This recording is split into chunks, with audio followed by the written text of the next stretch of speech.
Cuando escuché a mi nuera decir entre risas que yo no me cansaba porque era una desempleada, mientras le servía la cena en mi propia casa, el mundo se detuvo. Mi hijo, en lugar de defenderme, bajó la mirada a su plato en un silencio cobarde que me dolió más que cualquier golpe. Mis manos temblaron sosteniendo la charola, sintiendo cómo algo se rompía dentro de mí. Lo que ellos no sabían es que esa desempleada estaba a punto de presentarles la factura más cara de sus vidas. Antes de que descubras cómo recuperé mi dignidad, te invito a suscribirte al canal y activar la campana para no perderte historias que tocan el alma. Esta narración es un espejo para muchas mujeres que dan todo en silencio y merecen ser escuchadas. Te aseguro que el desenlace te dejará una lección imborrable, así que acompáñame hasta el final. Hola, mi nombre es Carmen. Tengo 65 años y he vivido toda mi vida en Puebla entre el aroma del mole y el calor del hogar.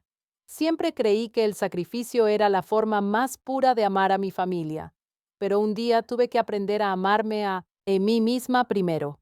Esta es la historia de cómo recuperé mi lugar en la mesa. Son las 5 de la mañana y en Puebla el frío todavía cala los huesos.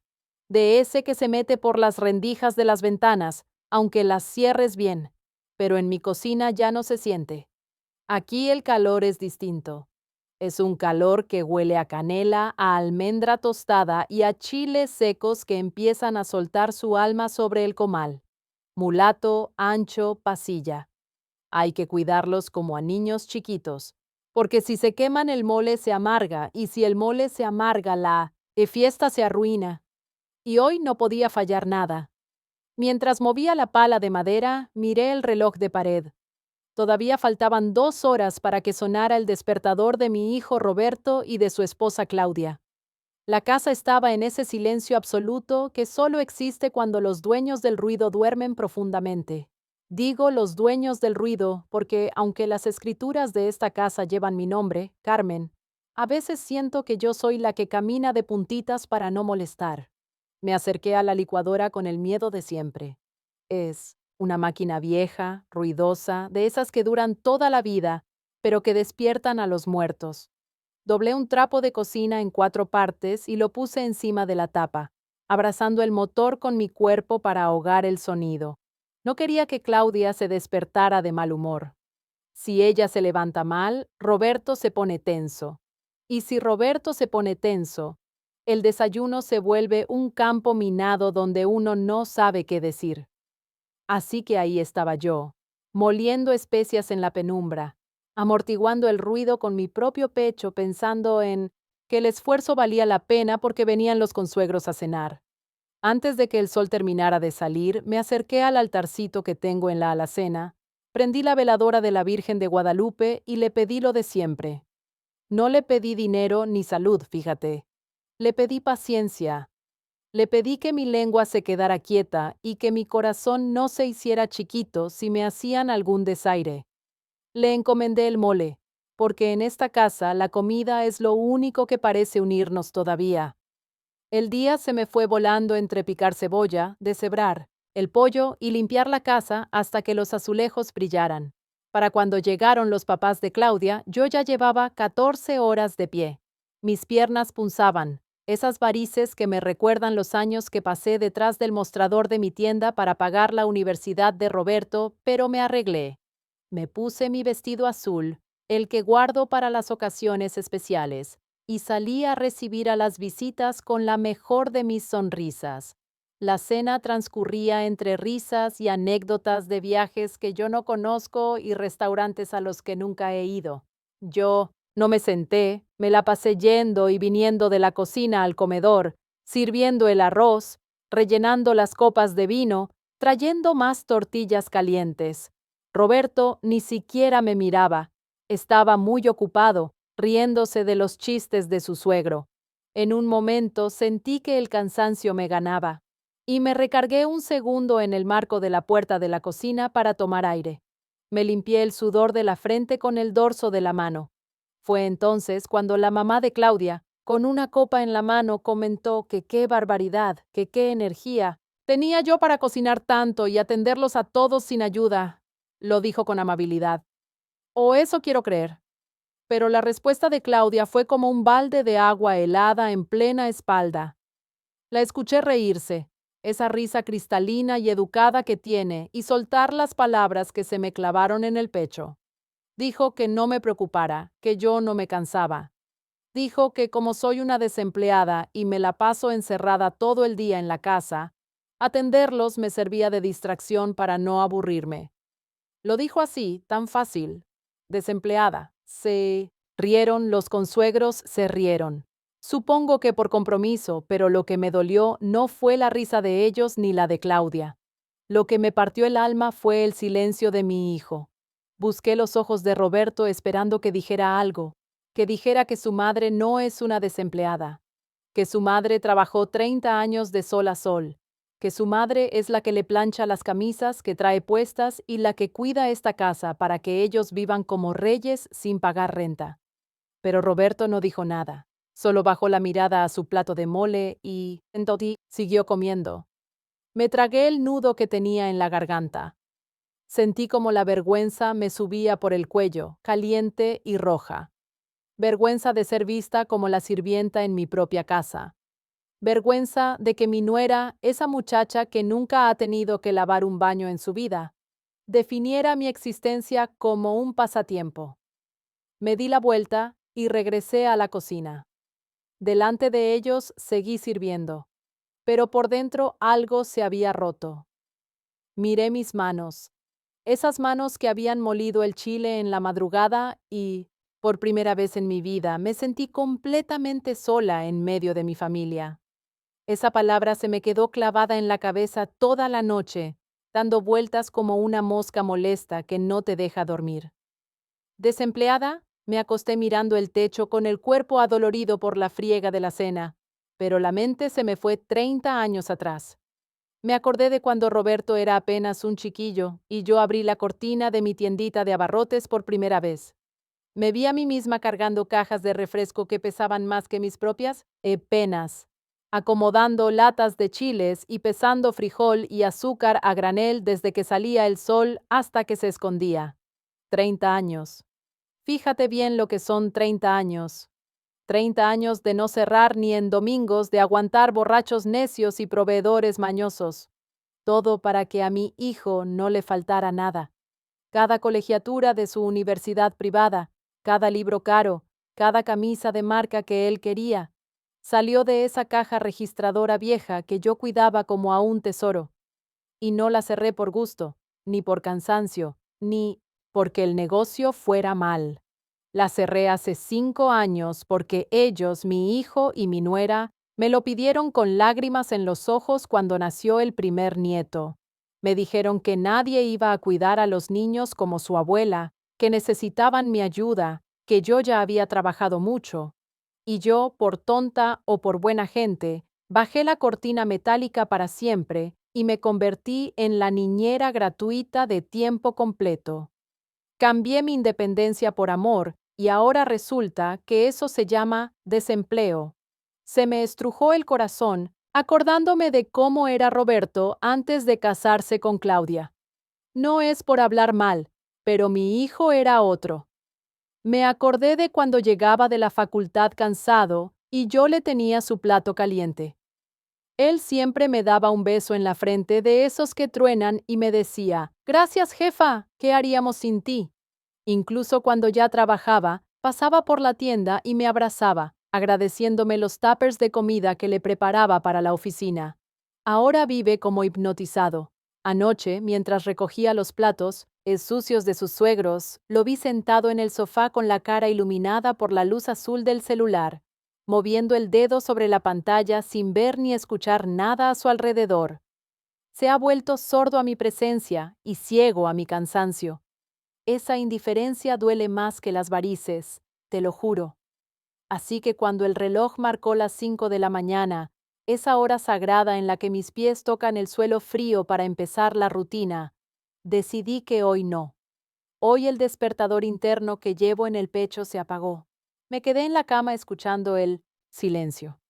Ese silencio raro de una cocina que no huele a café ni a pan tostado. Sentí una culpa chiquita, como un piquete de hormiga, pero me la sacudí rápido acordándome de la risita de Claudia. Me levanté despacio, sin prisas. No me puse el mandil ese que parece mi segunda piel. Abrí el ropero y saqué un conjunto de lino beige que tenía guardado para salir a pasear. Algo que casi nunca hago. Me arreglé el pelo, me puse mis aretes de oro y agarré un frasco de esmalte color rojo quemado que tenía años sin usar. Bajé las escaleras, cuando el sol ya pegaba fuerte en el patio. La cocina estaba fría y oscura. Pasé de largo frente a la estufa apagada, frente al fregadero lleno de trastes de la noche anterior, que no lavé a propósito, y salí al jardín. Me senté en la silla de forja, sintiendo el aire fresco de la mañana poblana, y empecé a pintarme las uñas con una calma que yo misma desconocía. Al poco rato escuché el tropel en las escaleras. Eran pasos pesados, rápidos, pasos de gente que ya va tarde. Primero escuché la voz de Roberto preguntando, ¿dónde estaba su camisa azul, la que siempre le tengo planchada y colgada en el pomo de la puerta? Luego escuché los tacones de Claudia repiqueteando en la cocina, abriendo y cerrando alacenas con fuerza. Salieron al jardín como dos torbellinos. Roberto tenía la camisa arrugada y la corbata chueca. Claudia venía con el maquillaje a medio poner y una cara de espanto, como si se hubiera muerto alguien. Me vieron ahí sentada, tan tranquila, soplando mis uñas para que se secaran. Claudia fue la primera en hablar, con ese tono chillón que usa cuando las cosas no salen como ella quiere. Me reclamó que por qué no estaba puesto el café, que se les había hecho tardísimo y que los niños no tenían el uniforme listo. Me preguntó si me sentía mal, pero no con preocupación, sino con molestia, como quien le reclama a la lavadora por no arrancar. Yo ni siquiera levanté la vista de mis manos. Seguí admirando el color rojo en mis dedos. Un color vivo, un color de mujer que tiene vida propia. Dejé pasar unos segundos, disfrutando su confusión, y luego levanté la cara para mirarla a los ojos con la voz más suave y tranquila del mundo. Le solté su propia medicina. Le dije que no se preocupara, que no estaba enferma. Le expliqué que como las mujeres desempleadas no tenemos horarios ni obligaciones de trabajo. Hoy simplemente había decidido descansar y volví a soplar mis uñas, dejando que el silencio pesara más que 1000 gritos. Pensé que después del incidente en el jardín, con mis uñas rojas secándose al sol y su desayuno sin servir, Roberto vendría a pedirme perdón. Esperaba que la vergüenza le ganara, que se acordara de quién le enseñó a caminar y viniera a decirme que se habían equivocado, pero me equivoqué yo. La ceguera de mi hijo es más profunda de lo que creía. Y esa noche cuando me buscó en la sala, no fue para abrazarme, sino para pedirme dinero. Se sentó frente a mí con esa sonrisita nerviosa que pone cuando quiere algo. Empezó dando rodeos, hablando de lo difícil que está la situación, de los gastos de los niños, de las apariencias que tanto le importan a Claudia, y luego soltó la bomba. Me dijo que necesitaban cambiar la camioneta por una del año, porque la que tienen ya no va con su imagen profesional, y con una naturalidad que me heló la sangre, me pidió un préstamo de mis ahorros. Me dijo que como yo casi no gasto en nada, seguro debía tener un buen guardadito de la venta de la tienda y de mi pensión. Como no gasto en nada. Otra vez esa idea para ellos. Mi vida es gratuita porque no me ven pagar con billetes sin entender que pago con vida. No me enojé. Te lo juro que no sentí rabia, sino una claridad tremenda, como cuando se disipa la niebla en la carretera y ves el precipicio justo enfrente. Me levanté del sillón sin decir una palabra y fui a mi recámara. De la mesa de noche, del cajón donde guardo el rosario y las fotos de mi difunto esposo, saqué una libreta sencilla de esas de contabilidad con pasta dura que usaba en el abarrotes. Regresé a la sala y se la puse en las manos. Roberto me miró confundido, sin entender qué tenía que ver ese cuaderno viejo con su camioneta nueva. Le pedí que la abriera. Le expliqué que desde hace 3 años, desde el día que me pidieron cerrar mi negocio para cuidar a sus hijos, empecé a anotar. Le fui señalando las columnas con mi dedo índice, ese dedo deformado por la artritis y el trabajo. Le mostré la fecha, la actividad y el costo de mercado. Le leí en voz alta algunos renglones para que no hubiera duda. Lavado y planchado de docena de camisas, tarifa de tintorería, preparación de desayuno, comida y cena, para 4 personas. Tarifa de cocinera particular, cuidado de 2 niños, 10 horas diarias. Tarifa de niñera calificada, limpieza profunda de casa de 2 pisos. Tarifa de servicio doméstico, página tras página, semana tras semana, mes tras mes. 3 años de trabajo invisible convertidos en números negros sobre papel blanco. Le hice ver la suma final al pie de la última hoja. La cifra era escandalosa. Miles y miles de pesos que sumaban mucho más de lo que costaba esa camioneta que tanto querían. Vi cómo se le iba el color de la cara.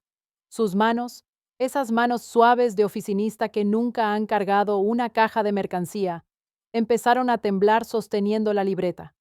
Tragó saliva y no pudo sostener mi mirada. El silencio en la sala era pesado.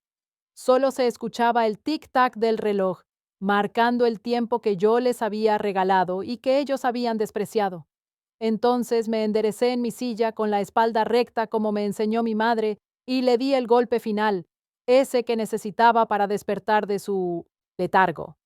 Le dije que no tenía ahorros para prestarle porque mi riqueza se había ido en mantenerlos a ellos cómodos. Y le recordé algo que parecía haber olvidado en su comodidad, que las escrituras de esta casa, de este techo bajo el que duermen, comen y me insultan, siguen estando 100% a mi nombre. Le aclaré que no están aquí por derecho divino ni por herencia anticipada. Viven aquí por mi gracia, por mi generosidad de madre. Le dije que si yo soy una desempleada que no aporta nada, entonces tal vez era momento de que la dueña de la propiedad empezara a cobrar la renta o a pedir el desalojo. Me mantuve firme, sin llorar, con la fuerza de un roble viejo que ha aguantado muchas tormentas. Roberto se quedó mudo, empequeñecido en el sofá, dándose cuenta por fin de que la mujer que tenía enfrente no era su sirvienta, sino la dueña de su destino. No pasaron ni 2 minutos de que Roberto se quedara mudo viendo la libreta cuando entró Claudia a la sala. Seguramente había estado escuchando detrás de la puerta porque entró con esa cara de indignación, fingida que pone cuando siente que pierde el control. No miró la libreta, me miró a mí. Con un tono de voz que pretendía ser dulce, pero que destilaba veneno, empezó a decirme que, ¿cómo era posible que si no me daba vergüenza cobrarle a mi propia sangre?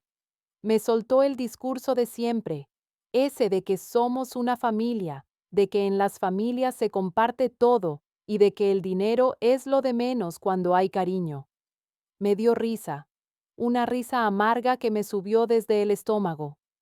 Pensé en todas las veces que ser familia significó que yo diera y ellos recibieran, que yo callara y ellos ordenaran. Le sostuve la mirada y le pregunté sin levantar la voz si ser familia también incluía burlarse de mí, enfrente de las visitas o tratarme como un mueble viejo que ya no sirve. Claudia se quedó con la boca abierta buscando algún argumento, pero el que habló fue Roberto. Y lo que dijo: comadre, eso sí que no se me va a olvidar nunca, porque fue la gota que derramó el vaso de mi paciencia. Mi hijo, pálido como un papel, se levantó del sofá y me soltó la frase que llevaba guardada en el pecho. Me rogó que no hiciera esto. Me dijo, casi llorando, que qué iban a decir sus suegros si se enteraban de que su propia madre les estaba cobrando la renta, o peor aún, que los estaba corriendo de la casa. Ahí estaba su verdadera preocupación. No era mi dolor, no era mi cansancio, ni siquiera era el dinero, era el que dirán, era el miedo a que se cayera ese teatrito de éxito y comodidad que había montado a costillas de mi espalda. Sentí una llamarada de calor subirme por el cuerpo, pero esta vez no era vergüenza, era dignidad pura. Me acerqué a él despacito y le dije lo que tenía que haberle dicho hace años. Le dije que lo que pensaran o dijeran sus suegros me tenía, con perdón de la palabra, sin cuidado. Le aclaré que a mí no me importaba la opinión de esa gente que viene a mi casa a comer de mi mesa. Sin dar las gracias, le dije mirándolo a los ojos, que lo único que me importaba, lo que realmente me había partido el alma, era lo que él había permitido que dijeran de su madre. Le reclamé su silencio, ese silencio cobarde con el que aceptó que me llamaran desempleada en mi propia cara. El ambiente estaba tan tenso que se podía cortar con un cuchillo. Y justo en ese momento sonó el timbre. Bendito sea Dios y bendita sea mi comadre Lucha, porque llegó justo a tiempo como habíamos quedado. Roberto y Claudia se quedaron extrañados al ver entrar a mi vecina de toda la vida, pero se pusieron más nerviosos cuando vieron quién venía con ella. Era mi sobrino, Jorge, el hijo de mi hermana mayor, que ya es todo un licenciado en leyes. Lucha entró saludando muy seria, sin las risas de siempre, y se paró a mi lado como un soldado. Jorge traía un portafolio bajo el brazo. No les dimos tiempo de preguntar nada. Jorge sacó una carpeta azul y la puso sobre la mesa de centro, justo al lado de mi libreta de cuentas. Con voz de abogado muy formal, les explicó que yo lo había consultado esa misma mañana. Les dijo que la situación de así le llamó a que vivieran gratis en mi casa. Se había terminado. Claudia intentó protestar. Dijo que eso era ridículo, que yo no podía hacerles eso legalmente, pero Jorge con mucha calma le enseñó las escrituras de la casa, donde mi nombre aparece clarito y sin gravámenes. Luego sacó otro papel, un contrato de arrendamiento que ya tenía redactado. Ahí fue el punto de quiebre. Me paré junto a mi sobrino y les di las dos opciones, claras y sin vueltas, como me gusta a mí. Opción 1, se quedan. Pero firmamos ese contrato ahora mismo. Eso implicaba pagar una renta mensual de mercado más una cuota por servicios de limpieza y cocina. Si es que querían que yo siguiera moviendo un dedo. Todo con recibos y fechas de pago estrictas. Opción 2. Tenían 30 días naturales, ni uno más para buscarse otro techo, empacar sus cosas y desocupar mi propiedad. Les dije que eligieran bien. Les recordé que las desempleadas, como yo, tenemos mucho tiempo libre para ir a los juzgados si hace falta, pero que prefería arreglarlo ahí mismo, por la memoria de su padre y por la poca vergüenza que nos quedaba, como familia. Roberto se dejó caer en el sillón, escondiendo la cara entre las manos mientras Claudia leía el contrato con los ojos desorbitados, dándose cuenta de que la vida de Reina se le acababa de terminar de un plumazo. Al final no firmaron el contrato. El orgullo, esa enfermedad que a veces se disfraza de dignidad, les impidió aceptar que la casa donde vivían gratis tenía dueña. Prefirieron irse a pagar renta a un departamento pequeñito en una zona cara de esos modernos que les gustan a Claudia. Antes que pagarme un peso a mí, se fueron ofendidos, haciéndose las víctimas, diciendo que yo los había traicionado. Roberto, mi hijo, ni siquiera se despidió bien. Apenas murmuró un adiós seco, sin mirarme a los ojos, cargando la última caja de sus trajes en esa camioneta que tanto le preocupaba lucir. Verlos irse fue duro. No te voy a mentir. Cuando cerraron la puerta por última vez y escuché el motor alejarse, se me hizo chiquito el corazón. Sentí ese hueco en el estómago que solo las madres conocemos, esa sensación de nido vacío que te aprieta el pecho. Me quedé parada en la sala, rodeada de un silencio que hacía años no escuchaba, pero a medida que pasaban los minutos, ese silencio dejó de asustarme y empezó a sentirse diferente.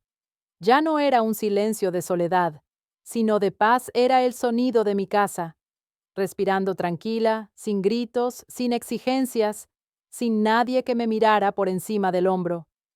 Caminé despacio hacia la cocina.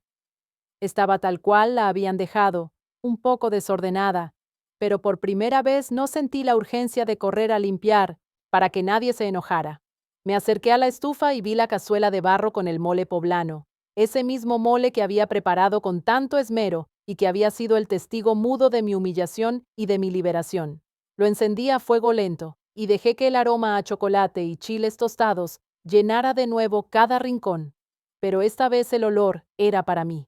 Mientras se calentaba, me acerqué al altar de la alacena, me persigné frente a mi Virgen de Guadalupe y le di las gracias. No le pedí que volvieran, ni le pedí que los castigara. Solo le agradecí por haberme quitado la venda de los ojos. Entendí que Dios proveerá, como siempre dicen, pero que una tiene que ayudarse. Entendí que el amor de madre es incondicional. Sí, pero no puede ser un tapete para que nadie, ni siquiera un hijo, se limpie los pies. El respeto a las canas no se pide, se impone. Y si ellos prefieren las apariencias y el malinchismo de valorar más lo de fuera que lo de casa, allá ellos con su conciencia. Cuando el mole soltó el hervor, hice algo que nunca había hecho en 40 años de servir mesas. Busqué en la cazuela la pieza más grande, la mejor siempre, toda la vida. Le serví la pechuga a mi esposo, y cuando él faltó, se la servía a Roberto. Yo me conformaba con el guacal, con las alitas, con lo que sobraba, pensando que eso era amor. Pero hoy no. Hoy metí la cuchara y saqué la pechuga entera, bañada en esa salsa espesa y oscura que es el alma de mi tierra. Me serví en el plato de porcelana. Bueno, el que no tiene despostilladas. Me llevé la comida al comedor, pero no me senté en la silla de la cocina ni en una esquina. Caminé hasta la cabecera de la mesa, esa silla que había estado vacía de autoridad durante tanto tiempo. Me senté ahí con la espalda recta, sintiéndome dueña y señora de mis cuatro paredes, de mi tiempo y de mi vida. Probé primer bocado y me supo a gloria, me supo a libertad. Ahí, sola pero completa, comprendí la lección más importante que me ha dejado la vejez. Me di cuenta de que la dignidad es la única herencia que verdaderamente importa y que esa no se deja en un testamento. Se vive día a día, comí caliente, sin prisas, saboreando cada ingrediente, repitiéndome a mí misma que uno siempre, pero siempre se merece el lugar que una misma se da. Y este lugar en la cabecera de mi propia mesa, nadie me lo vuelve a quitar. Han pasado 6 meses desde que Roberto y Claudia se marcharon con su orgullo en la maleta. Mi casa ahora respira paz y mi cocina huele a gusto propio, no a obligación ajena. Mi hijo llama de vez en cuando con la voz apagada por las prisas de su